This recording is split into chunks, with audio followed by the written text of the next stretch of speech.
Mateo, Kapitulo 21. Kan harani na sinda sa Jerusalem, pagabot ninda sa Betpage, sa bukid nin mga oliba, pinaenot ni Jesus ang duwakan sa iyang mga disipulo, na sa iyang tinugon. Dumuman kamo sa masunod na baryo. Mahihiling nindo tulos duman ang sarong asno na nagagakod kaibaan sa iyang ugbon. Hubadan nindo iyan sa kadarahon digdi sako. Kung may magtuyaw sa indo nin anuman, simbago nindo, kaipuhan ini kan kagurangnan, ipapadara niya tulos iyan. Nangyari ini tanganing mautob ang sinabi kan propeta. Sabihan nindo ang siyudad in Sion, hilinga, an sa imong hade madatong sa imo. Siya mahuyo saka nakalunad sa sarong asno, asin sa sarong turilyong ugbon nin asno. Kaya naglakaw ang mga disipulo asin ginibo ang sinabi ni Jesus. Dinaraninda ang asno saka ang turilyong ugbon kaini. Kinamadirohan kan sa indang mga alikboy. Dangan pinakabayuhan kay Jesus. Kadakol na tao ang nagbiklad kan sa indang mga alikboy sa tinampo. Mantang ang iba nagputol ng mga sanganing kahoy, saka ibinalig sa tinampo.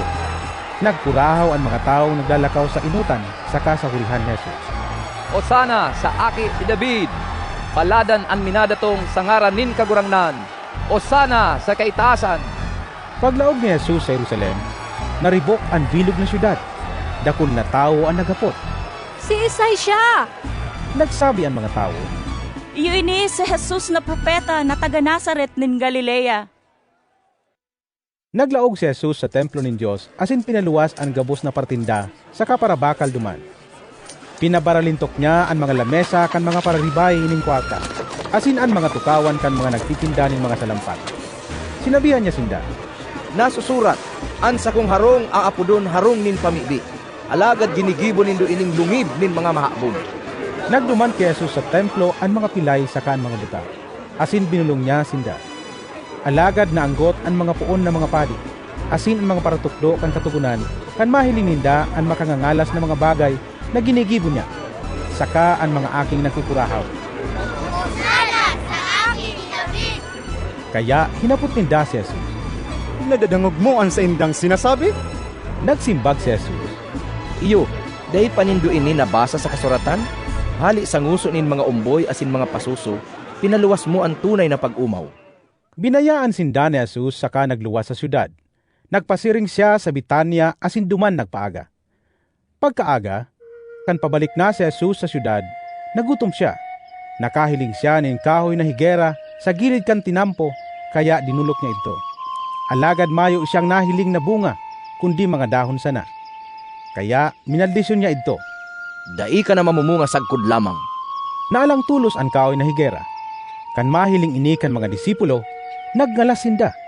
Napaano? Tabigla sanang naalang ang kahoy na higera. Anhapot ninda. Sa katutuuhan sinasabihan ko kamo.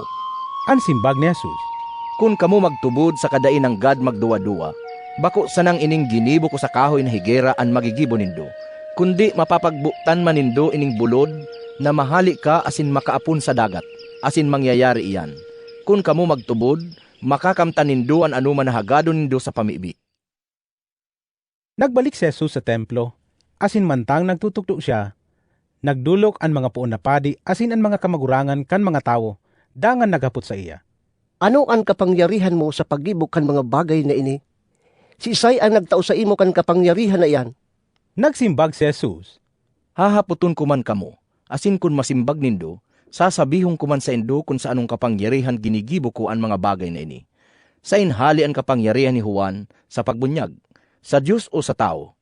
Nagpasuruhay sinda.